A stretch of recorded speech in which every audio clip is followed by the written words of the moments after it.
Hey, it's Deconversion Therapy, and this is Karen, and we have a special episode this week because we had the lucky fortune to be on Cheers to Leaving, a podcast done by our new friend Rachael. And we all just got a drink and recorded and had a blast. So I hope you enjoy what you're about to hear, and make sure to go follow her on social medias and wherever you listen to podcasts. Enjoy. Okay, so I'm Karen from Deconversion Therapy, and I live in Tennessee, and then my co-host is over there. I'm Bonnie from Deconversion Therapy. I live in Florida. So between the two of us, we have the market on the southern or Bible Belt adjacent part of the country.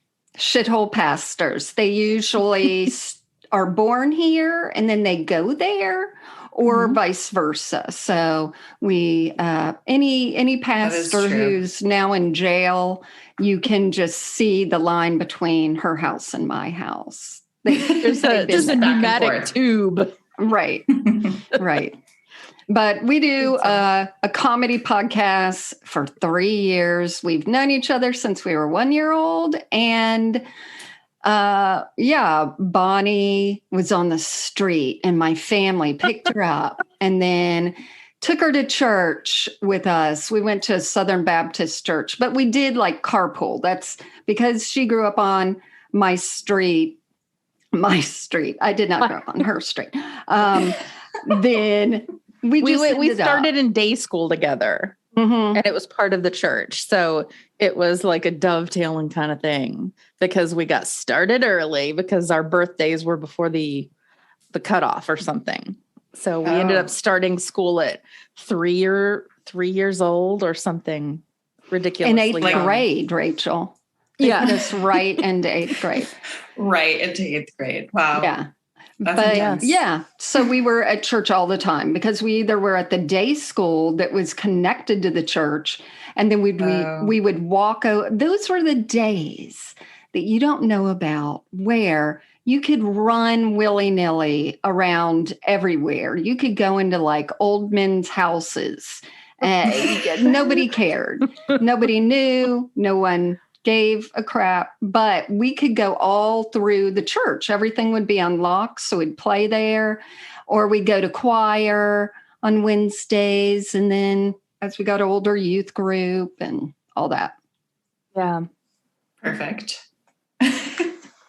And who was the president of our youth group? We did not have president. That's not true. It was me.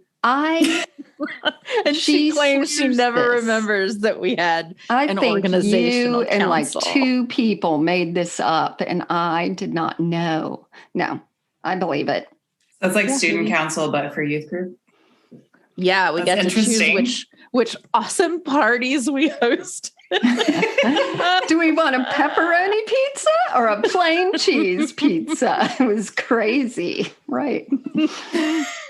Oh my gosh. No, I did come up with the idea of the New Year's Eve lock-in.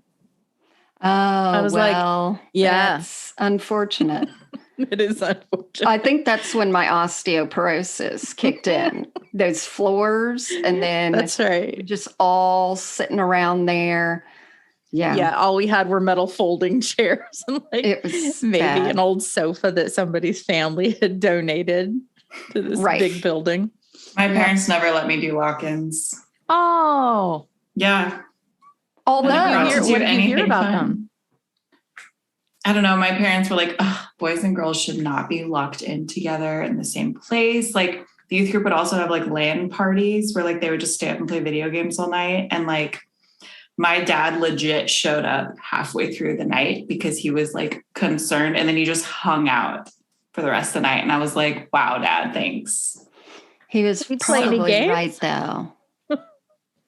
I mean, it's not like there were no adults there. There was plenty of adults that were like chaperoning. He just like felt the need to show up. And I was like so embarrassed. Yeah. Yeah. Did he have fun? Did he do anything? No, he didn't. He just like sat around and was like weird. Just lingered. Right. Freaking 4 a.m. and I was like, oh my God. Oh, that's fantastic. Yeah. Well, I mean, that's also like the generational thing. Like I said, like our parents, seriously, we did not know if they'd be late for something. We had no cell phones. Right. There was one time I got dropped off at school on like Labor Day, and I always joke about that I thought the rapture had come. Like, seriously. And then, like, really? Why would I be left? But we only had a payphone. I had to like go and search out a janitor. So again, I find myself in a small dark closet with an old man going like, give a dime. So this our old safety. man who like always had chalk on his hands and would come up to us at the table where we were eating lunch and go, sugar booger. He'd And always, we thought it was the funniest thing. he'd Sir. laugh. Exactly. Sir. That was, That is so weird. yeah. I hate it. Yeah. So what kind of church did you grow up in? What's the denomination? Non-denominational. I was always very proud of that. Right. It was a home church. Like we were in a building for like a while, but the church would kind of like fluctuate. And so when it got smaller, they went back to home church. So it was like home church, building, home church again. Was the building, did you get into a school gym or just a plaza? We need to know the level. Okay, so the first building was a garage. So like Set a,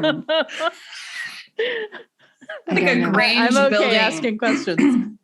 Yeah. So it basically was just like this big cement floor building with a steel roof, wow. a steel roof. Okay. And then there was like a kitchen and like bathrooms, and that was it. But basically we had like worship service and just like this concrete floor. Like an airport hangar. Just. Yeah. Oh. Yeah. Did you have like chairs? Did you have chairs? Yes, we had metal chairs. So you kind of know what our login was like. Right. 24 hours right there. Yeah. And then we also were like in this entertainment area, but it was connected to like a karate studio that like someone knew from like those Eastern arts, Rachel. Right. Gonna seep through the wall. Well, no, because it was like a Christian karate studio. So yes, of course. You know, 2 kids were in the dojo. Right. Oh my gosh. So that was the only 2 buildings we ever did. So were you in those buildings because you could afford the rent? Or were they like given to you guys? Or you probably wouldn't know. She wasn't sure the assistant probably pastor. She was 5. You're not wrong. I think at one point, like for the second one, since we knew the karate guy, I think we maybe were paying something. I should say the pastor was paying something, but it probably wasn't much. It was probably just super convenient and like we're friends. So yeah. Hey, and they probably took it off their taxes. Everyone says you need to know a doctor, a dentist, and a karate guy. That'll get you through life. So I'm glad you guys had that. But so Bonnie never advanced into non-denominational like you and I were. Right, she was still at Southern Baptist. But didn't you feel like non-denominational was almost meant all loving? Like we accept everyone because of the way it was phrased, but it didn't mean that at all. It was its own denomination. It was. And mine was very charismatic, but like they would be like, oh, we're not going to like commit to like a category, but like also we're judging all of the other categories because we're obviously the best, you know, like that was definitely the attitude. But like, I don't know. Anytime people would ask me like, oh, we're non-denominational, like I totally knew what that meant and I didn't. I was like, I don't know. Right. Yeah. Jesus can't be nailed down. Yeah. Again, I guess. Don't put Jesus in a box. Right. Don't put Jesus in a box. That sounds better. Nailed down might be triggering for Jesus. I know. Oops. But yeah. Okay, but doesn't that make you realize that everybody kind of thinks that their religion is the one, even if it's non-denominational? Yeah. I'm like, well, what how does could that you even think mean? another way? Yeah. Mm-hmm. You made it up. Non-denominational thing. And that's also my problem with churches. I'm like, so you all believe the same thing, but like you all believe only certain things, and anytime it doesn't work out, you just start a new denomination, essentially. So it's like, Yeah. So who's right? Oh, Karen, tell her about the lady in the wild in Russia, and how much they didn't believe, and what happened to her. There are so many stories that we know, but yeah, that one is a woman named Agafia Lykov, but way back in like the 30s in Russia, they all believed that the churches were going to be persecuted. Spoiler, they were. But so her family grabbed them and fled into the forest in Siberia. They weren't found. They saw nobody for 40 years. They didn't know the war happened. They didn't understand what the airplanes over their head were. Anyway, she's still alive today, but their religion was so like they're called old believers, but that they were the only ones, the old believers are the only right Christians. We're the only ones getting to heaven. But those people split and literally split town. Oh yes. Amazing. They split, and the old church and the medium old church, they split. Didn't they split over if you cross yourself with 2 or 3 fingers? Yeah, there was little things like that. That's isn't that genuflecting? Yeah. Up, down, left, right. Mm-hmm. I don't know. So isn't that the Catholic thing? Yeah. So they were it was sort of a old Catholic-y orthodoxy thing. But yeah, some were like, you do it with 2, you do it with 3, we're leaving. And then 40 years later, you find one in the forest by yourself. So yeah. That is so interesting. It's wild. Why you would do it for like, that just seems like a midlife crisis or something, to just like be like, peace out, and then like go into the wilderness for 40 years.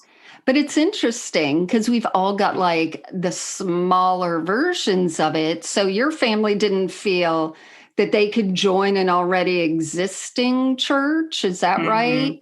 I guess. Yeah. You're like, I don't know. I don't even care anymore. But Bonnie and I keep saying, like, all the churches that we do little episodes on, we find it's usually one guy who's like, I believe in God so much. I feel, although there's 200 churches in town, I need to start another one. God's leading me. And I am also going to be the leader of it, coincidentally. Yes, it's very true. But that brings me to an article, and I've been reading and listening to a lot of people talk about power lately. And you always think that power means that you have power over people and influence and everything. But this article, I think it was in the Atlantic, it said that really what people are seeking when they're looking for power is autonomy to do whatever the hell they want. And if you kind of follow that in churches, I'm like, yeah, if you seek out power and figure out how to get it, you can disobey the law. You can have sex with all the young girls that you want. It's just like run wild, do whatever you want, have your wife have an affair with the pool attendant and watch, and still run a Baptist university. Named Liberty University. Okay. That's right. Putting in footnotes for people. Yeah. Because Karen and I always have this thing, and I'm like, I don't understand it. Why do these people care so much about having power over their congregations and over the politics? Why can't they just live and let live? But it sounds like ultimately they just want to be able to do whatever they want. Because then no one's over them. They want to be the top of the food chain. No one Yeah. looking at them. But their food chain doesn't include God. No, which is no. Hilarious. Well, only when it's convenient. If you it's know. a God they invent, that fits with their belief that fits system. their rules and like whatever, then they're like, God told me, and everyone's like, oh, okay. Yeah. Can you imagine how many of them are up there at the top of their food chain doing whatever they want, and they just haven't been caught yet? So many. Totally. Yeah. Did you guys see the Joel Osteen thing where it was like they were robbed back in 2014 and some plumber found the robbed money, which was like 600,000 or something, in the walls? Don't get us started. Bonnie, what's your 2 cents before I give my $600,000? My 2 cents are that it's what you said too, is that guy's got so much money. Why would he need to hide a tiny little portion of it, including checks? I don't weren't there money orders too? Like, I don't think it was Joel. Why? And people got mad at me when I said on TikTok, it wasn't Joel. It was not Joel. But that I said, I don't care if it is. Like, I have no dog in this fight. I'm not getting any good Joel loving money. But when we did our episode on him, I was really ticked to find out that he doesn't get a salary. He lives off of his books. There's no money going, and that makes enough. He's figured it out. So he's got his jet and his house and all that. But yeah, it makes no sense that he would do that and leave it there where he could have easily gotten the money out and put it on his jet and flown it to his Mexican house. Not that I know that he has any of that, but I want to know, because what I'm thinking, someone said that they knew someone who stole money and then did it in a way that the boss got blamed. So I'm hoping it's like some disgruntled office worker who is shoving it in the walls and then just waiting for them to find it and blame it on Joel. Although I'm fine if it's him. I'm fine with that too. I feel like though, since it was like in the wall, it would have to be someone that has like, I don't want to say jurisdiction because that is a huge word, but like, you know what I mean? Like wall access to the point where they could put it in there and then like literally cover it up. It's not like it was a door or anything, it was like, it was put. So someone had to have some sort of authority to where they could get the like job done. Yeah. It's the janitor. It's Sugar Baby. What do you call him? Sugar Booger? What did he say to us? Sugar Booger. Sugar Booger. That's right. Oh man. Your janitor, maybe it's the whole janitor thing. Because the funny thing is, I've run into a lot of people who are janitors at churches, and I knew of one, and I heard of another organist, and they're atheists. But they, you get employed, so you trust an organist. That's right. My parents were actually janitors, so are they sketchy? Yes, my mom is. I'm just kidding.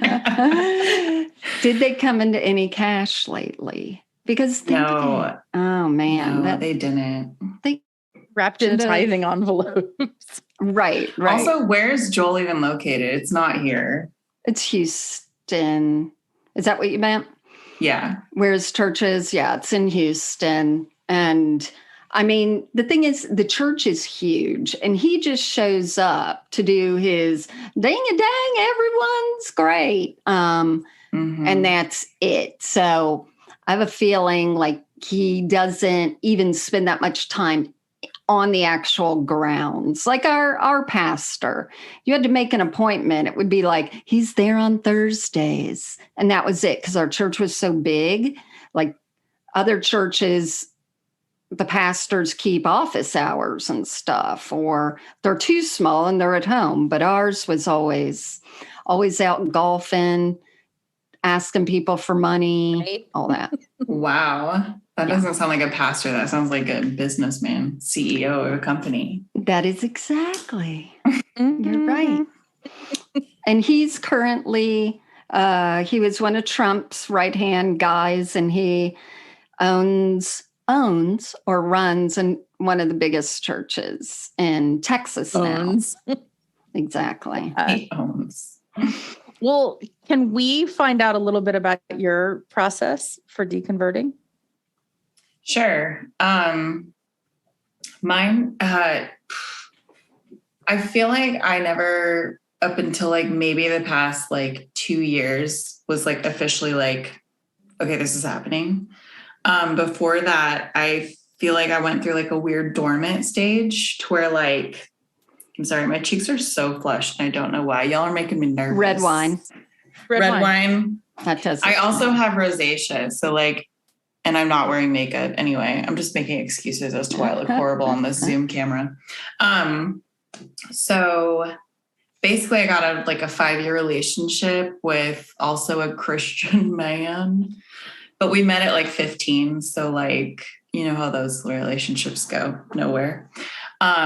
But he did get me pregnant and I have a 9-year-old now.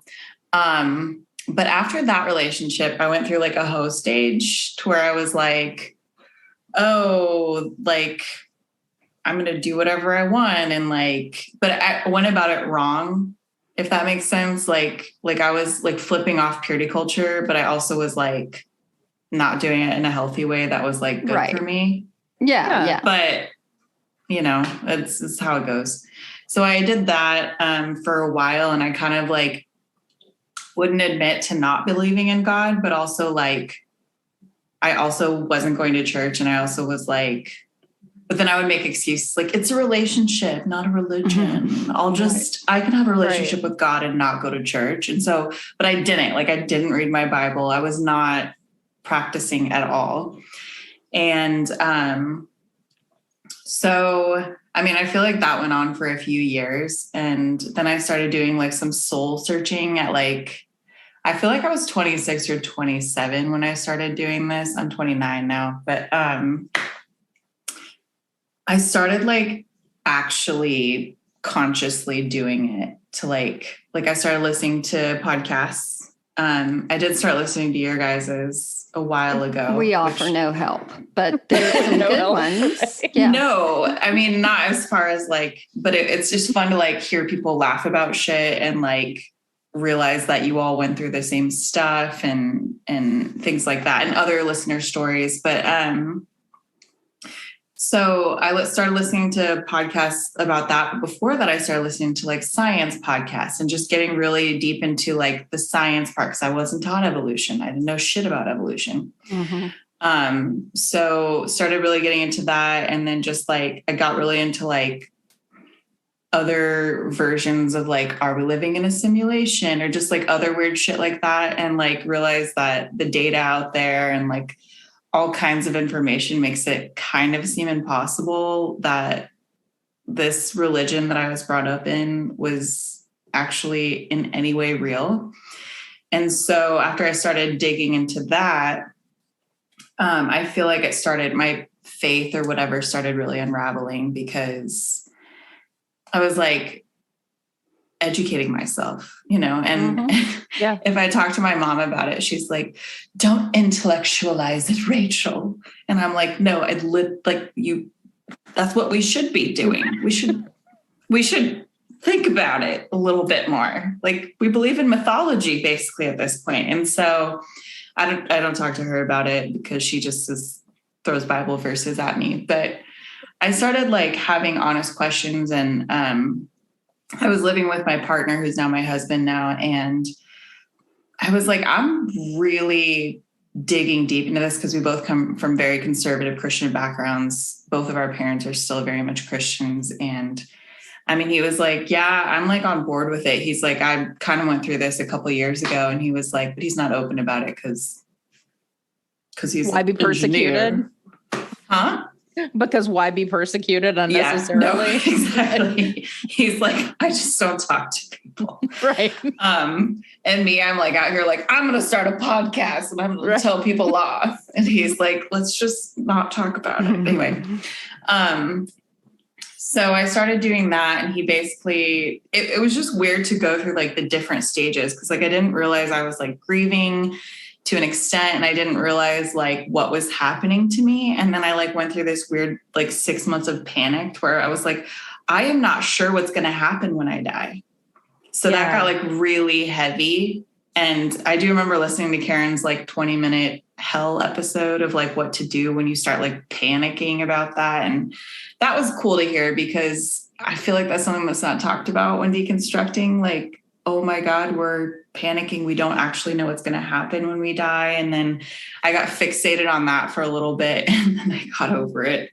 But like, that was a huge part too in deconstructing, because I was just accepting the fact that like, I probably wasn't ever going to know.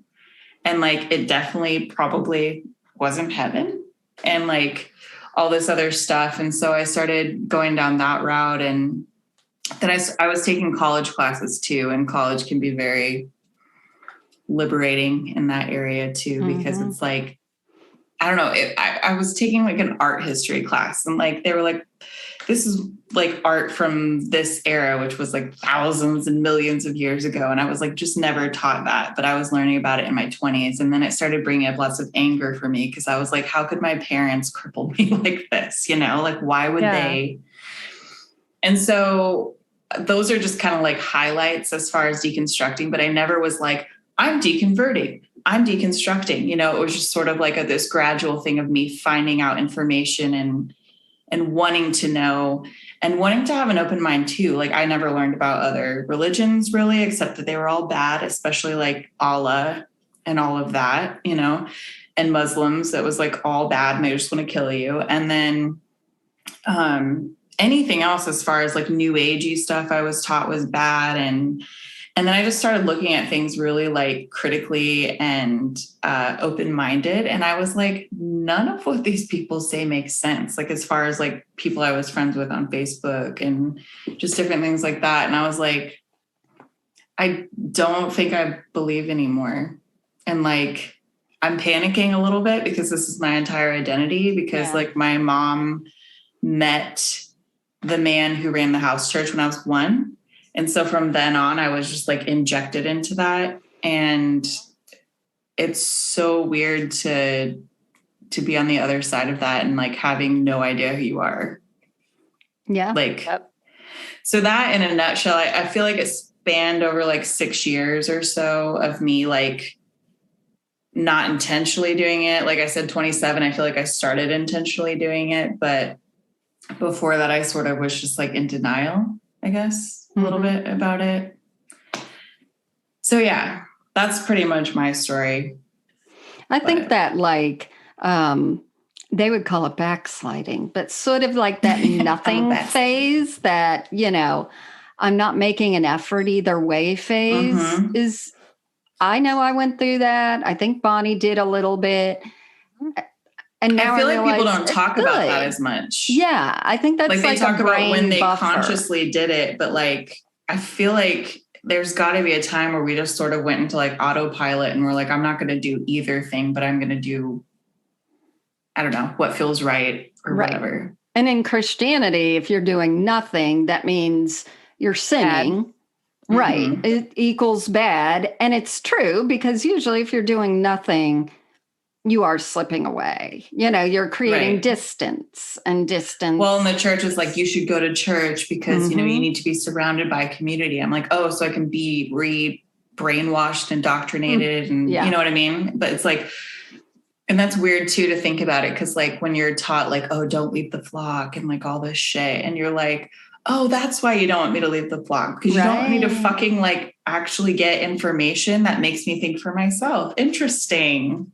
Exactly. It's not just trying to keep me from like struggling or getting hurt or whatever. It's just this whole brainwash bullshit that you're like, wow, it's so weird to be on the other side now. Yeah. Yeah. Do you still have pangs like on Sunday morning of like, oh, I should be going? No, I had those for so long. Okay, good. Were you like an avid churchgoer? I mean,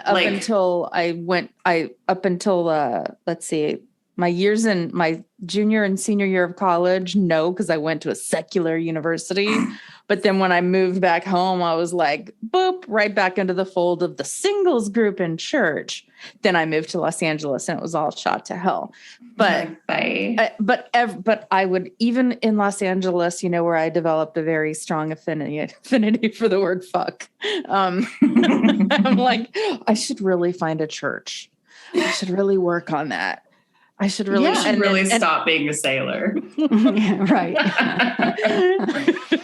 Absolutely. But, yeah. I kept thinking, I got to get it back. I got to get it back together. Right. I think you just like felt guilty because you were like, oh, I should be doing this, but it's what I did I'm forever. having a It's nice what I time. do. Mm-hmm. Yeah.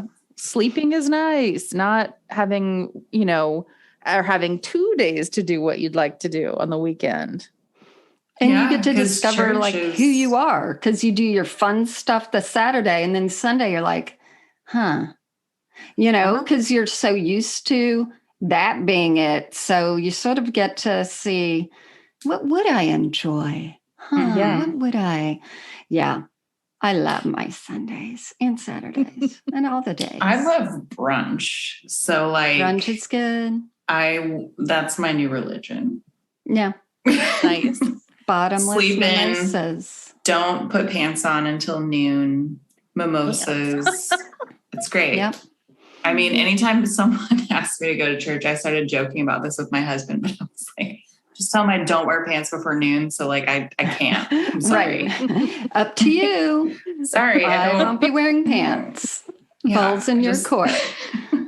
I saw I poked the bear at someone on a social media thing, and they were just talking about so much. I hate it. I hate myself for it. I know. I don't do it all the time, but there was some guy, and he is in the world's eyes uncool. He might be cool to someone, but he's tried to put Cardi B music to the back of is Jesus the only way? Is there proof for Jesus? And his answer is yes.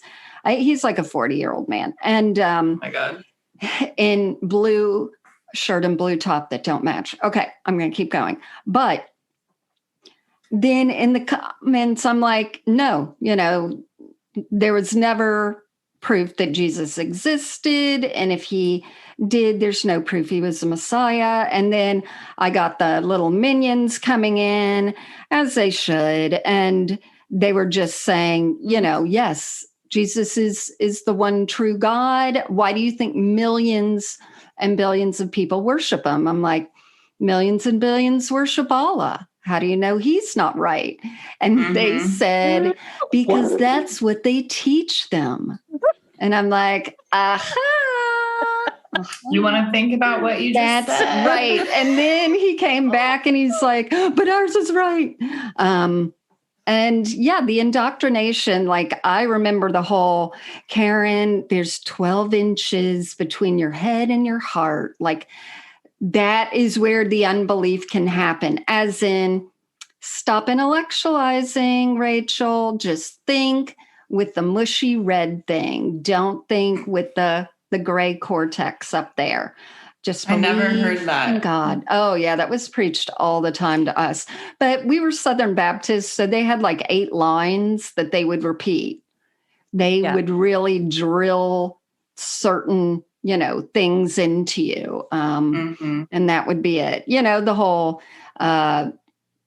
Jesus whole, it only fits Jesus. Let me clean this up. That we all have a hole in our heart that only Jesus can fill. It's a Jesus-shaped hole. They would just drill that stuff into us where it meant nothing but everything. And we would just carry that with us till you'd leave and you're like, I'm going to say that to someone who doesn't believe. And before it gets out of your mouth, you're like, that is so stupid. That's the girl who talked about a Jesus hole. Yeah. Exactly. Our youth pastor used to talk about the urge to merge. Oh, yeah. When you get the urge to merge. Which was sex. I hate that. I hate it. That is so gross. But So distasteful. Let me tell you what's funny. I just had the same conversation with my mom today about thinking about, well, why do we believe the Bible? Because God told us, but it says to believe God. And I'm like, don't you see there's a problem with that circular kind of logic and proving the Bible with the Bible? And she was like, I don't like to talk about religion like this because, don't make fun of people for what they believe. And I'm like, not making fun of them, but just don't shove it down my throat. And she said, well, who shoves it down your throat? And I'm like, have you gone to church? Have you looked She's like, at policies? Yeah. Yeah. She goes, those people are going because they wanted to go. And I said, not if they're a child. And I'm pretty sure that's when we started talking about something else. Right. Yes. Look at those cults. Yeah. I was thinking today, the whole Bible proves the Bible. I mean, I'm Karen. You can take that as face value, but most of the world, even though I am here, I know me, I can tell you everything about me, will still ask for a driver's license or a passport to prove who I am. Like, there still needs to be like a vetted piece of material to, be the secondary source to prove what I'm saying of who I am. And I mean, that's the minimum that the Bible should have, but I like it. And the Bible should have a bill with your address on there for an electric or power, utility of some sort to prove who you are. Oh, yes. Mm-hmm, yeah, like right. The DMV. Yeah, if you want to become a citizen. So hard. That's right. That you deserve to renew your driver's license. Right. That you deserve to pay taxes. Yeah. Right. So if that's what's happening. In Florida, that you deserve to vote here. Right. Oh, that's the big privilege. I'm going to go to Florida. I'm not going to pay taxes and I'm going to vote. Going to vote the hell out of everything. Yeah. I saw this meme that was like, proof that God exists, Bible, proof that Allah exists. Quran, crap. And then proof that Spider-Man exists, and it was like a comic book. And I was like, yes. Like, exactly. That's and what we're trying to say. We didn't bring our kids up in church, but we did try and have them go for a while. And then luckily our kids hated it. And they would cry and we'd get called to the nursery, and that sort of saved us. But when we were talking to our daughter about the Bible, and she was like, why can't Harry Potter be true then? And there'd be a Harry Potter church. And we're like, yeah, you'll be good, kid, but it's different. I don't want to bring up some terrible news, but there's some terrible news. But there was some tragic news about a young child who was made fun of and told he was going to go to hell. And then he self-harmed. And I'm just like, that is the issue. That's you can believe in, you can read the Spider-Man comics and Harry Potter, but the idea that, you're going to go to hell and you're going to burn. And we're going to talk about that imagery a lot at church. That scares the shit out of you. You're too scared to even think about that. Yeah. So, and you're Rachel, taught from a young age. So young. Oh, okay. Sorry. Rachel, were you allowed to read Harry Potter? No, but my parents were like, Lord of the Rings. Oh, yeah. That's fine. Because it was a Christian author. There's so many things about like Jesus and metaphors in there. I'm like, okay, but there's a wizard. There's other things. And there's like the same exact things in Harry Potter. Right. But no. Couldn't watch Harry Potter. I still haven't seen all the Harry Potters or read it. I just feel like that ship has sailed for me. Did you go to like public school or were you homeschooled? No, I was homeschooled. So like I was even further home church, homeschooled, just like indoctrinated to the fullest extent. Yeah. Yeah. And I mean, that's it. Like they want to protect you. And that's why, like Bonnie and I went to Christian school forever. They were protecting us. And who knows if that went on through high school, Bonnie, I guess we would have stayed there through 12th grade. I don't know. Yeah. You think? Yeah. I don't know. But fortunately, but what the thing with our church, it was a huge church. Huge. Our youth group fed from like 7 or 8 different high schools. So we had a big youth group. I mean, we had a bigger youth group than some people's high schools were. And so we had a really large base of friends, but we really weren't.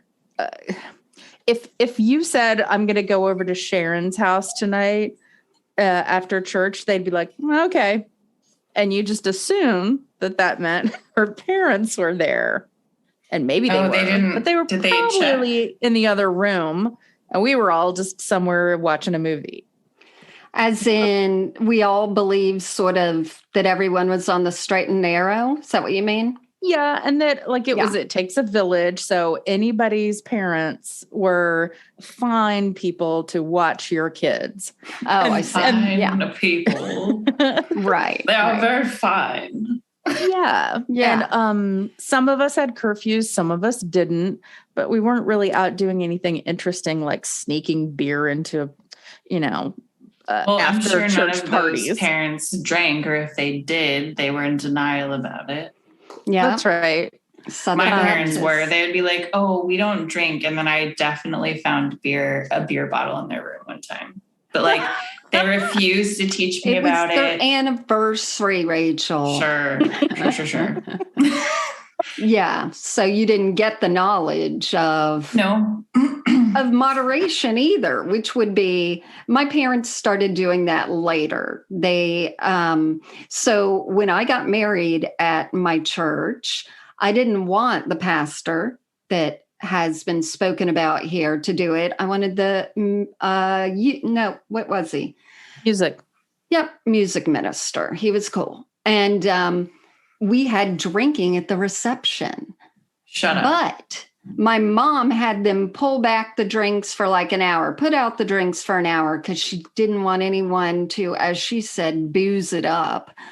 But the next day, we were already gone on our honeymoon, and the preacher talked about alcohol. And the people that were guests at our wedding were there. Like, it's obvious that he heard, and he was, trying to, he even talked about, now I know at wedding receptions, anyway, luckily which I was not invited to. She was the maid of honor. But the pastor, he wasn't invited, was he? Oh, he was not invited. No. Yeah. So he was probably just bitter. Yeah. He was mad about it. But I think my parents were pulling away in some of those aspects, like drinking but still moderation. Mm-hmm.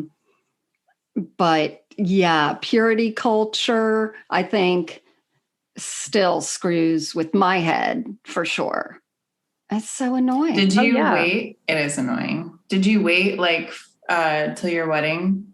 Yeah, I was a goodie. Like even kissing and all that? Oh, no. Oh, no. God, Rachel. No, there was plenty. So Bonnie and I know each other's boyfriends and all the drama that happened.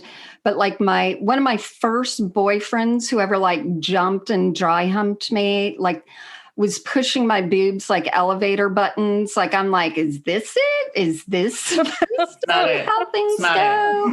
I guess. And then, of course, there would always be that you pray after or, ask for forgiveness later, some boyfriends. But so, yeah. They're so unpleasant knowing who you're talking about. I know. It's unpleasant for me. And most all of mine ended up being pastors or ministers. Oh, God. Yeah, Karen was like a dater of the spiritually superior group in our church. That's right. And I remember the one time There was one time a guy who was going to be a pastor asked me out, and I was like, why? I'm not going to be no pastor's wife. Why, though? I don't have the calling to be a wife of a pastor. That's But we right. were just talking today about how like being good is still important to us. Mhm. I don't think that's a totally bad thing, but I think for sure it bleeds into everything that we do. And the purity culture and how we Yeah. see other people, like Yeah. still measuring people on that Richter scale of, Right. so long ago. Mhm. And it's definitely difficult. I mean, the only good thing is that we all have our parents to remind us to just stay on social media forever so that you can understand what the youngins are doing next and be like, that's fine. Because, I don't want to have such a disconnect like my father does. And so that everything can be seen as sinful and all that. I'm trying my best to learn what pan means and polyamorous and what people do with this and that and putting it here, and just be like, it's fine. You guys are a lot more open about it than I would have been, but feel free to do your thing. Because, there's definitely, you would just feel shocked that people would even say they were having sex, much less the openness that people have with anything sexual now these days. Yeah, the openness Yeah. is so surprising. Mm-hmm. And I'm glad for it. Yeah, and it definitely shouldn't be taboo. We were hanging out with this married couple back in October, and it's one of my husband's like lifelong friends, but he like married this gal who practices like traditional Judaism, but they're probably like Pentecostal because they believe the real, Jewish, whatever, that whole thing where it was like, oh, real Jews don't believe Jews, not real Jews, but traditional Jewish beliefs don't believe that Jesus came back. And then like it's not Pentecostal. Reclaimed. What is it? They call them either reclaimed Jews or reformed Jews. Word. Messianic Jews. Jews. So I think that's like what they practice. But I went to their wedding and they had very traditional like Jewish wedding things, which actually was really cool. Yeah. I was like, that's really cool. But we were over at their house and she was complaining about like a neck injury she had. And like, I don't know, basically it was a sex injury. And why'd you laugh? Yeah. When you laughed first, I was like, here it comes. Was he having sex and with so her neck? I do not understand the youth. Well, he like threw her on the bed. And so I wanted to talk about it because I was like, I'm more open about it. I mean, it's not like I walk around talking about me and my husband's sex life or anything, but like, I'm like, it's funny, sex-related injuries that happen. I mean, we both know you guys are married. We both know you do it. So like, why is this weird?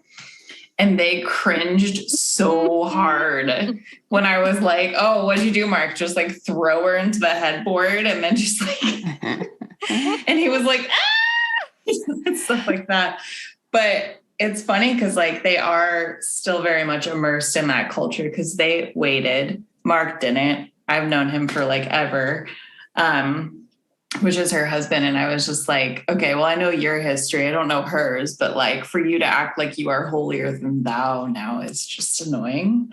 But he like converted for her and all this stuff. And I was like, honestly, like, I don't know why this is like so weird to admit that you have intercourse because why wouldn't you? Yeah. You're young and you're married. Like, but they just like cringed so hard and they didn't want to talk about it. And I was just like, oh my God.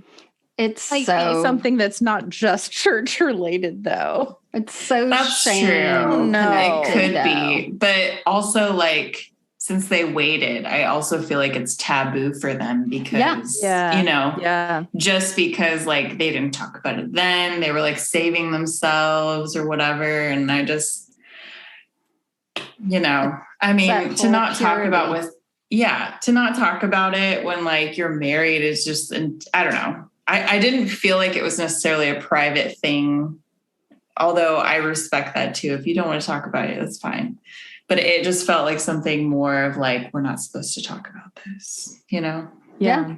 For sure. I mean, that was it. I was telling Bonnie that my daughters, who are grown, were watching, and they were over here one night watching the Jonas Brothers special or something. Roast. And yeah, they were being roasted by Pete Davidson and all this. And anyway, that sounds entertaining. The Joe Jonas character, his wife is the one that was on Game of Thrones. So she was up there roasting him. And she's like, well, you all thought Joe had his finger in a purity ring. He had his finger in other co-stars, you know. And I was like, yes, finally.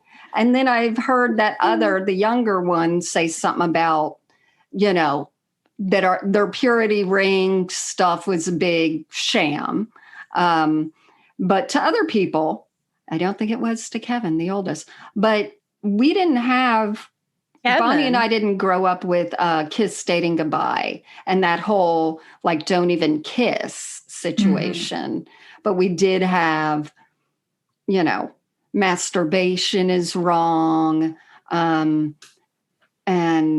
yeah, anything else is pretty much and wrong. how many? I don't know how many, but there were more than one of our friends who got pregnant and went away and had the baby. And then showed up again. So, and it was just, I mean, that's just so awkward. Yeah. Because they're like, did you I guys wasn't anywhere. Yeah. What? I went and saw my aunt for 9 months. What? Right. Did you guys have purity rings? I thought that was more of like a 90s, early 2000s thing. Yeah, we had nothing like that. We just had shame. Bonnie is pissed. Shame. She wanted the dresses. No, after we did Karen an episode on Did you it. guys have the white?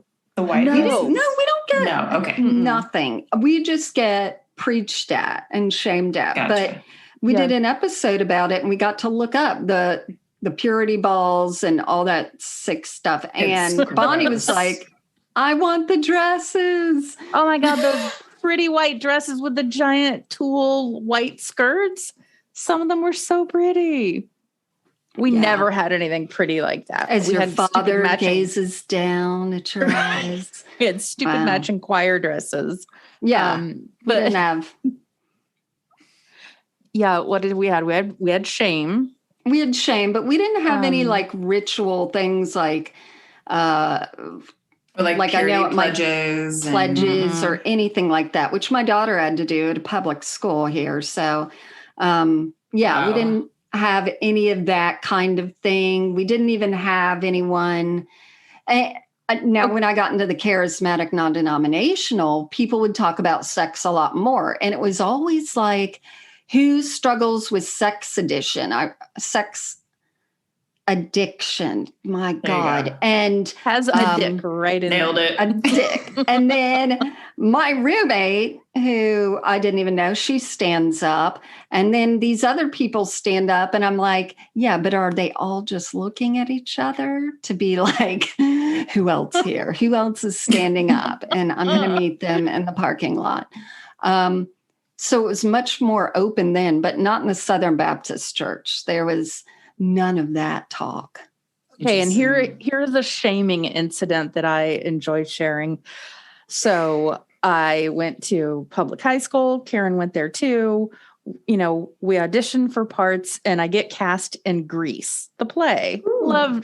Favorite movie. So I was so excited to be in the play. My youth pastor comes up to me, not having a conversation about this. He goes, I just wanted you to know that Barbara and I are not going to come to see your play because we believe that it puts out a message that we don't believe in, that a young woman has to change, you know, and like virtually become a slut for the guy she's dating. And I was like, thank God you're not coming. That's all I could think. Yeah, you're like, great. Woo. Good talk. But then at the same time, like, why would you just come up and tell me? Of course, because I got to shame you. Mhm. Right. Shame. Instead of just silently just decline to go. Don't even have to tell her why. Yeah, because it was like, oh, here's a great teaching moment Mhm. about how something you're excited to do, you should Let's also be shit on ashamed it. of. Yeah. Yes. And that Mhm. was, that was pretty much par for the course. And our youth minister, that one, you never really wanted to hear him talk about sex or his No. wife. It was not, you weren't like, oh, you had a lot of opportunities and you pushed away the flesh. That wasn't what you were seeing presented in front of you anyway. So, but there was a really handsome one before him. And I later found out, because my brother is 6 years older and some of his friends I'm still in contact, that youth minister, after he left, ended up looking up some of the girls in the youth group and going and telling them he always wanted to sleep with them. And he pretty much did. He was like, I always thought you were hot and blah, blah, blah. He was married at the time, divorced. I'm like, what? There's stuff I never knew was hate going it. on. Yeah. I feel like I don't want to like project this, but I feel like I've heard so many stories with youth pastors Totally. on this particular subject. I'm like, do they become youth pastors because they're like attracted to youth or something, and then they're just trying to, I don't know. Like, I feel like my mom even has a story. She grew up Lutheran, but like pretty sure the youth pastor came on to her and she was like 13. You know what I mean? Like just like gross things like that I'm like, yeah. why I think they is this a see reoccurring themselves as younger, like okay, they feel themselves as younger and, I can, like they're hang with 40-year-olds the dressing like guys. 20-year-olds and they're like, I'm so cool. And it's like, you're really not I know. old. I know. Yeah, it's got to be a weird thing, but like, I feel like it's so common. Those stories are very common with youth pastors, and it's gross because I feel like they're supposed to be guides to an extent. You know what I mean? Like guiding you through your youth. For sure. Like they should at least be I'm trusted. sure some of them are. I'm sure 2 of them are. We won't. 2. There's 2 of them. I heard, we know now that there's the fight or flight or fawn or freeze. And that if you experience trauma a lot over and over again in a home that you didn't feel secure or whatever, that those would click on so much, that they would carry on, of course, in life. And I thought that was my trauma of, one, Jesus is everywhere and you should be ashamed of your body. Mm-hmm. I had problems taking showers because I would be like, scrubbing and then like, oh yeah, Jesus is watching me. I would like hide in a corner by myself. That could be studied by psychiatrists right there. Or the whole idea of going to hell. Like we were thinking those things every day. Every day. And what that did to our nervous, And so, what it's done to our nervous systems, and I'm sure mine is, the anxiety I'm sure that I have as an adult started from just that constant fear of demons, fear of the devil, fear of going to hell, over and over again. Fear that I didn't really accept Jesus. And I would find out when it's too late. Mm-hmm. Right. That was a huge fear of mine too. That I like, even if I had accepted, maybe I had sinned and I didn't repent for it. And therefore there was like separation, or I feel like this was my generation, but there was a Heaven's Gates and Hell's Flames. Do you guys remember? I don't know. I'll have to find you a video. It's super fucked up. But like my parents took me when I was like 6, maybe. And basically it was like about different families and people who died. And they and they either enter heaven's gates or hell's flames. And I remember the devil scared me so much that I hid under the seat at one point. Like my parents literally brought it to me. And I was so terrified because at one point they also had this family that died in a car accident, and the parents had to go to hell and the kids got a free pass. And I was like, this is awful. Right. Why are you showing this to me? So I don't know. It was the 90s, but it was a movie. And then Hell Houses. Yeah. No, it wasn't a movie. It was a live play. Oh, fun. I want to play the one going to hell. Yeah, it was a live play. So it was actually more terrifying. Yeah. Sounds familiar. And we did have a movie, Thief in the Night. And that was, the second and I coming. haven't seen that, but I had the Left scary. Behind series. That's what I had. Oh, I just saw Kirk. I just did a video about fuck him today, and he just said some interesting things. But yeah, we had at my house the children's Bible, and first of all, Samson was one good looking piece of meat. He was ripped. So I love looking up Samson. Jesus is very pleasant, white-skinned man. But they also had Satan on one page. So the images, we were fed scary images very young, where just, atheist kids or non-churched kids, I guess they would see something scary somewhere, but it wasn't I'll tell you where. This is your future. I mean, think about the flying monkeys in Wizard of Oz. They scared the shit out of me when I was 4. Those were scary. They were and scary. The witch. Yeah. Well, not to even mention a green witch who melted. That's not scary. Yeah.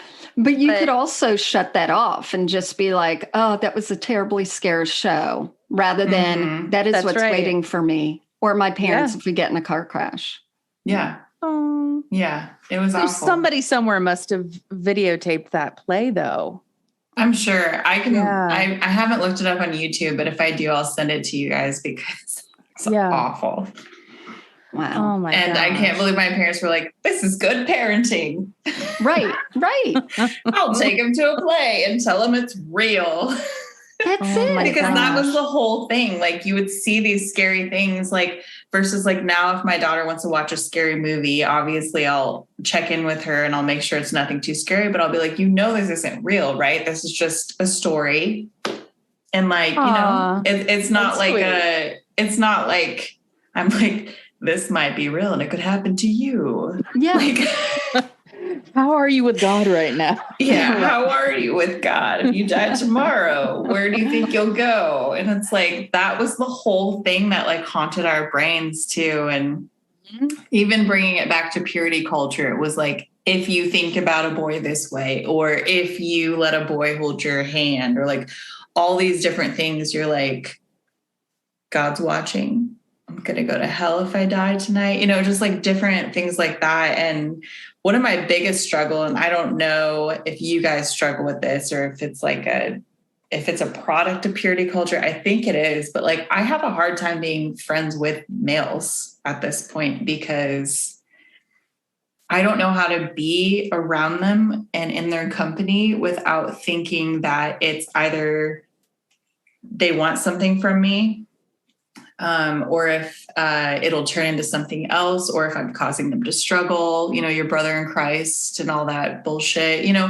This is something that I never was taught to be friends with males because I was always taught that they want something from me. And so now I'm almost 30 and I'm still and I'm married and stuff. So it's a little bit different, but I want to have male friends, but I still feel I don't know how. Well, our recommendation to you is gay male friends. Sure. That was in the back of my I was always the safe option. Right. My daughter was when I talk about is it a gay male? Mom knows all the gay males. But that just, seemed to be the group of people both Bonnie and I fell into as our community, even at church or after church. But it's still hard, even without purity culture to be friends with males because of patriarchy and because of all that anyway. It's really, it's a difficult thing. And anytime I say something, Bonnie's always like, well, that's just because they want to sleep with you. Or I say that to her and I'm like, well, I just thought they were talking to us. But yeah, it's a tricky, I'm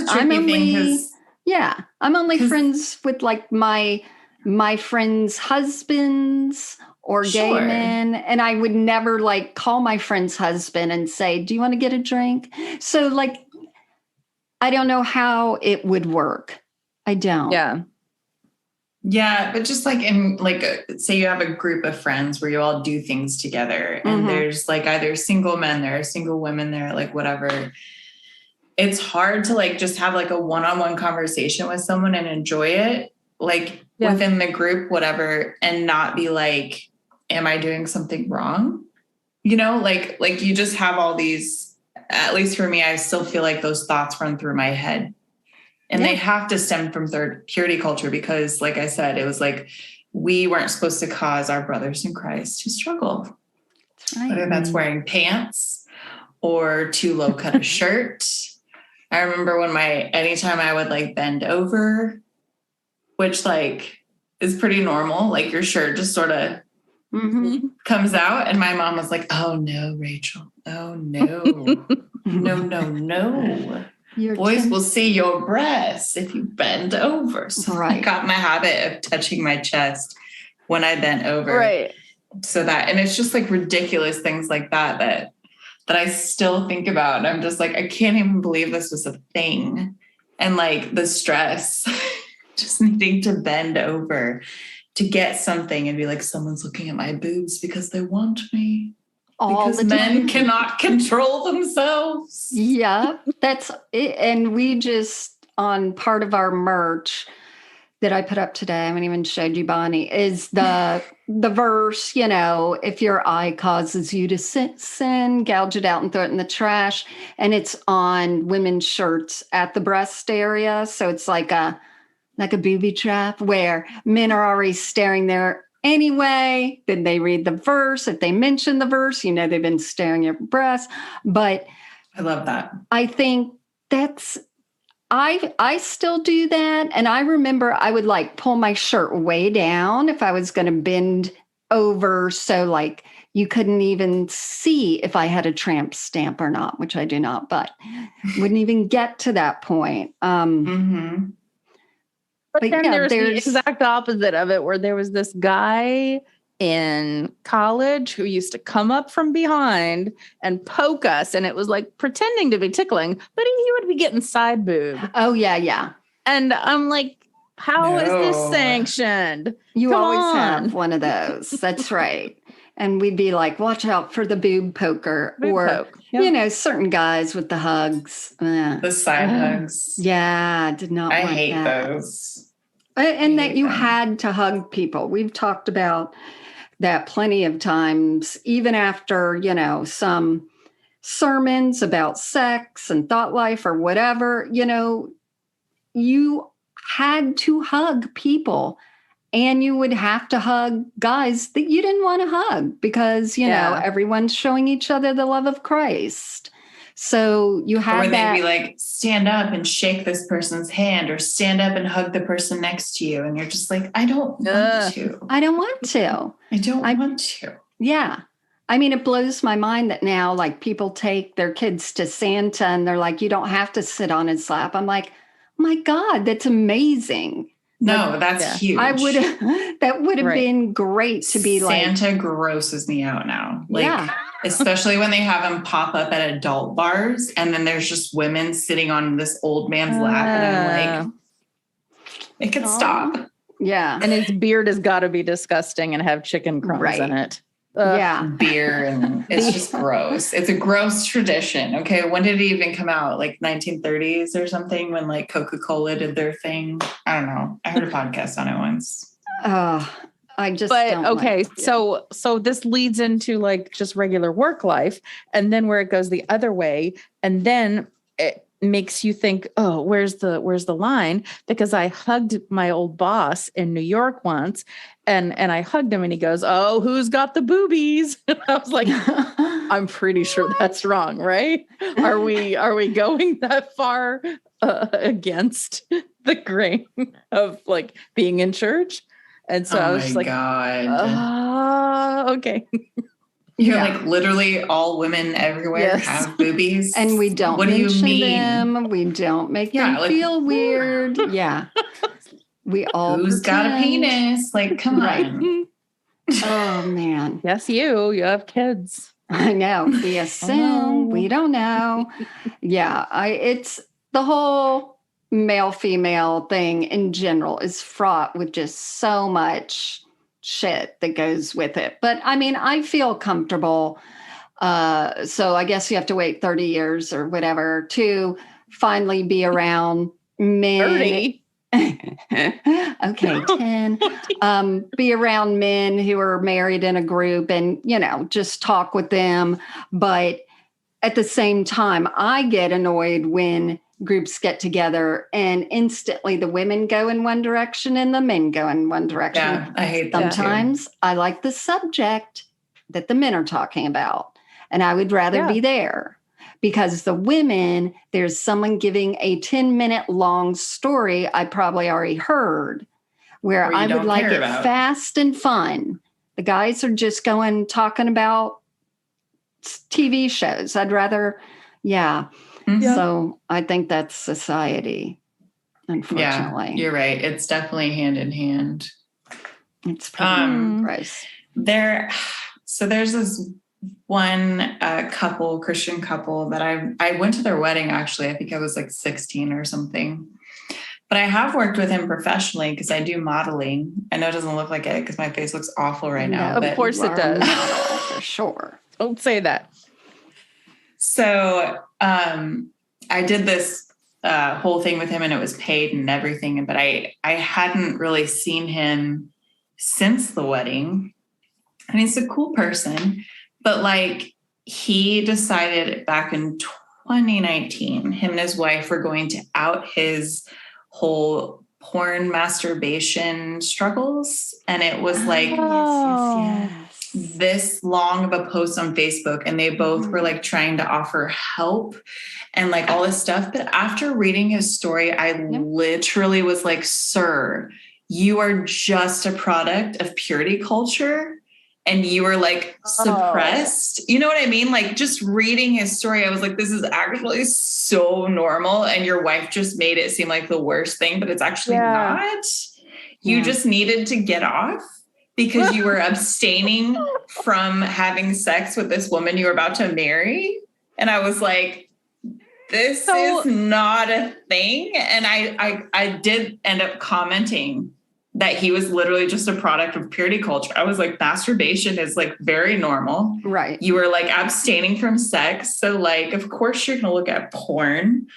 And like, they were acting like it was so abnormal and men should never look at porn ever. And they should never masturbate ever. And I was like, and so therefore they needed to stay accountable by putting it out. And so they had groups. Everyone. Yep. Do they put have it kids? Yes. Wait, back up. It. So what was the post like? It didn't have pictures, Bonnie. I don't want that.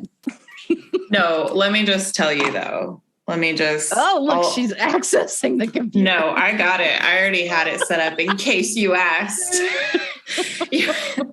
I'm so glad you did. But it starts with wait, is this his post? Nope, this is his wife post. Which one do you want to hear? Whichever one. We're ready for all of it. Okay, so his starts with sex in all caps, porn, abuse, and then have I got your attention? Yeah. Duh. Hers starts with warning, long posts, sexual content, and taboo topics. They're essentially the same story, but obviously different perspectives. So he He basically starts out with, I was addicted to pornography and masturbation, which I'm not discounting can be a real thing. But again, I don't think that's what's happening with this man. You know? Right. His version could be twice. Yeah. So he goes, I sat in my car driving, a place I spent a lot of time thinking, which great, you're not any different. Anyway. And I finally, and clean it, please. And I finally had to admit it to myself. Maybe admittance was the first step. I laughed to laugh that was forced to cover up my internal feelings in those quiet moments. I never would have admitted it before. I would tell myself things like, I'm not addicted. I'm just struggling. And I've had great victory before. I'm just having a rough patch right now. All of it was bullshit. But to be honest, at the time, I didn't know it. I was selling myself hope and positive vibes, and there was no way I was going to admit defeat. The truth was, I couldn't kick it. I was in my late 20s, and I hadn't kicked the habit yet. Late 20s. They never kick the habit. It took another couple's tragic story of adultery and divorce to snap me out of my self-induced masquerade. Was I leading my family down the same path? I was.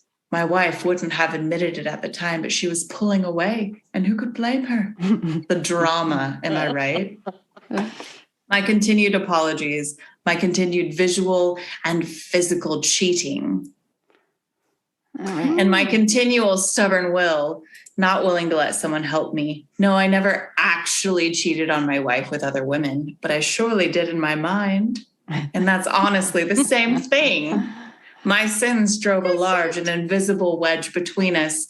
Our sex life suffered horribly because of this stuff. I couldn't even suggest we try this or that because it brought up the pain of where I'd learned this or that. Yeah. He comes in with butt plugs. She's like, what is happening? Yeah. It's just like, you cheated on me. I can't believe it. It's like, no. Anyway.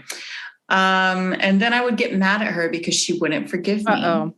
But all the while it was me that brought this into our home. It was me that put my selfishness above her heart. Me. Mm-hmm. So there I was, broken and helpless, sitting in a car with my shameful past, my unknown future there beside me. Isn't this so dramatic? It's I have very a dog like barking issue. I'm so sorry. No, that's okay. Do your thing. Hold on. but it Go get that dog. also it sounds like, and I want to be a writer. You know, No, it like does. Yeah, It's like, yeah. hi, please book me for a novel. right. Enjoy I'm great at it. my well-crafted sentences, which then takes your attention away from authenticity. So that's where I'm already perked up. And Yeah. And it just is she good? Is her dog good? Yeah, her dog.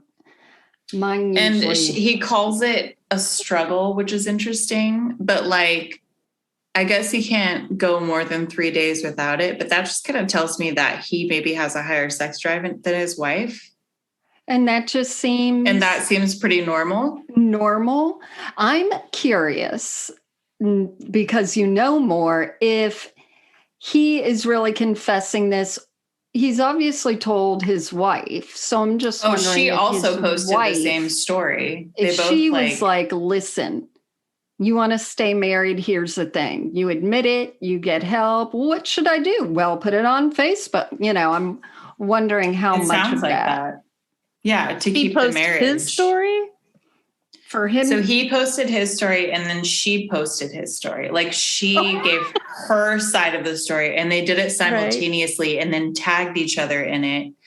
And like everyone is on there like, yes, queen, you know, and all this stuff. And like, then there's me that's like, and I can't find my comment anywhere. So I think they deleted it. But I literally was like, sounds like you're just the product of purity culture. Yeah. Sounds like you just needed to now they've given people masturbate. so much ammunition That's exactly it. judge them and talk about them at parties. Yeah. No, they have. And they were like, oh, come join our group. And oh, like, you know, we can help you. And like, let's all talk about this together. And I'm also like, why would you put this on social media? Yeah. Like, if I had an affair with my husband and we worked it out and then like went back to life, why would I put it on social media? Right. Like, why would with I do kids that? And yes, they have all 4 children. I'm like, your kids are going to find this someday and be absolutely mortified. They and are. the parents of the kids and of other kids and friends. And they have posted this twice. Like it was like the next year they were like, let's repost. let's repost. Let's remind you. And I do believe with his flourishing sentences, there are people who are like, you know what? Let's use this as a launching off that we have an opportunity is an opportunity. Right. Okay? We're a post-porn ministry now. People can look to us, and we might also come out with our own articles and books and all that. But no. Okay, so best case, worst case scenario. He, let's say he's like living his life, and she passes away, and he is like, oh, you know what? I'm going to love again. And then he meets somebody and they find out about this. There's like deal breaker for me. Deal breaker. Honestly. Yeah. I'd be like, no, sir, you have problems. Not sir, your porn post. And that's right. And every time like they go backwards, she's going to blame herself. And I mean, that was a big thing that they're talking now with the Josh Duggar whole situation is, they have a much more narrow belief system than I grew up with. But there was still the understanding that if your husband cheats or watches porn, it's the woman's fault. Right. Like you haven't done whatever to satisfy him. And I'm like, just women don't get a break with any of it. If she was going to like leave him, then I would be like, okay, the only way I'll stay with you is you put it on Facebook. He pushes send, you have your bag packed, you laugh, you walk out. That I can see. But I love that. Wow. I love it. Well, I mean, the repression thing. And maybe there was a whole thing, like you said, maybe she was like, hey, if you don't deal with this, because I don't understand it, because she probably was feeling inferior because that's what we're taught. And so again, I'm just going to blame the whole thing on purity culture. And that's what I freaking tried to tell them. They're both in their 30s. I'm like, get it together. And allowed to have kids. You're allowed to have children, and you're posting this on Facebook so irresponsibly. And again, I couldn't find my comment. And so I think it was deleted, but I literally was like, sir, have you heard of purity culture? Because I think you are just suffering from that. And can you annually repost your comment? Right. I should just like go on and troll and just like post it every year and be like, purity culture. Exactly. You know what else they didn't think of doing? I don't know. Go to a therapist. Yes. Stop trying to do it by yourself and be like, oh, we're just going to start an anti-porn group. Instead, we're going to go to marriage, keep it quiet like everyone else, and actually work on our shit. Now I don't know if like Karen mature wants people to tell do. her story about this. My porn? No, the one about like raise your hand if you have a problem. You can always tell me and I can edit it out. Oh no, I just have said it before, and no, I'm fine to do it. So I was a missionary, and in this missionary group, we were in Australia, and that's where I met my husband and all that. But you always have interesting people, but we had these really in-depth like talks and Bible studies that would go all day long and all this stuff. So we were doing the week on purity shit. And everyone was like crying about their thought life or asking God to turn them virgins again. Spiritually. My mom did that. She said she was a born again virgin. Right. Doing all that stuff. And then one was about, masturbation. And this guy, he was unpleasant and weird. But anyway, of course, he starts crying and everyone's like, okay, And it was all masturbation. I'm masturbating all the time. And I'm like, oh, because I'm I get horny, visuals. because I'm a human. Right. And it's my biology. So they, you had to apologize to God. And they're like, when you masturbate, when you're thinking of someone, you are sinning against that person. And so you're bringing sin into that person's life. And that's unfair, and blah, blah, blah. So afterwards, I'm in the hallway and here he comes. And he's still like red-faced. And he's like, I just need to talk with you. And I'm like, okay. And he's like, I just need to apologize for sinning against you in my thought life. And I'm like, shit, and of course we're standing there. And again, what do I have to do? I have to forgive him for thinking of me while he whacks off. You also have to hear about it, picture it, and hug him. So here I am mushing my boobs up against his pimply chest to forget, because he reaches out. And I'm like, that's the position that we're put in, to be like, okay, somehow I feel I would have been very happy not knowing any of that. But yeah, that we have to then forgive someone who sinned against us and blah, blah, blah, blah. But, and honestly, I feel like now in my own mindset, if a man came up and told me that, it wouldn't necessarily be sexual assault, but like, it would make me feel like, I don't know how to describe it. Do you know what I mean? Like, it'd be like, it would be sexual assault adjacent or like harassment. Like, yeah, I don't need to know that information. Like, right. There's something so wrong about that you would go up and tell a woman that and then make her feel like she's supposed to forgive you and make you feel better. Right. Like, yeah. Right. Fuck? Like outside of the church, that would definitely be like if someone did that to you in a workplace. Yeah, totally. That would be a major write-up. Right. But right. Because it was like in HR's office. Yes. Yeah. Right now. But like, since it was in a church environment, it was like, he admitted he was wrong. So like, you should forgive him. Like he's Jesus crying. would do He's it. Going through it. You should hug him. You should hug him. Right. That's it. Like no. Always putting ourselves, in the position where we're the victim of it, but we were also the perpetrator of it. And we're also the one that can release them from it. It's just a whole lot of work for women who weren't simply even existing in the room. Right. Yeah. Yeah. It's like apologizing for your existence. Right. Over and over again. I had a lot of fun talking to you guys. I know. Oh, good. It's fun.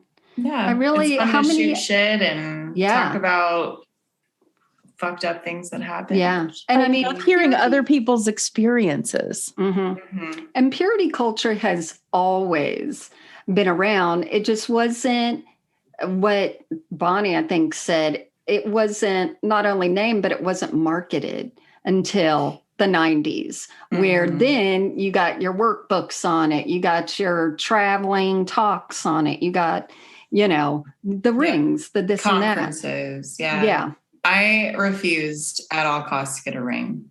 My parents definitely tried to get me to get one. And I was like, no, this is the stupidest thing ever. I'm not doing it. Listen, you get the jewelry. They offer the jewelry. You take the jewelry. That's true. But it would have said purity in large letters around it. Oh, but yeah. Get it in platinum so you can melt it down and sell it soon. And I was just like, I already know I'm probably going to be a slut in the near future. No, I'm just kidding. But I basically was like, there's no way I can actually commit to this. But also I just thought it was stupid. A lot of my friends had one. Sadly, does not matter what age you are. The church screwed us all over with all of this. Well, and that's what's interesting too, to like talk to other people that are either older or younger, just that we all have the same bullshit. I mean, it definitely generations make a difference because like the church went in phases of this, that, or the other, but like we all come out the same. Indoctrinated. It's not good. And needing therapy and all of those things. But it was fun to talk to you guys. Thanks so much for talking to me. Oh, no, Rachel. Thank you. And for those of our listeners who are out there and they're like, that made me think of a funny story, I hope you'll send it in to us. Go to deconversiontherapypodcast.com. There's a place, and we'll read it on our podcast episode, our letter-sode. And also, if you could rate and review, you already got the phone in your hand. And lastly, if you are willing to sponsor us for $7 a month, we do live Zoom parties where you actually get to see Bonnie, and it just really helps us with podcast expenses. We appreciate it, and have a good week.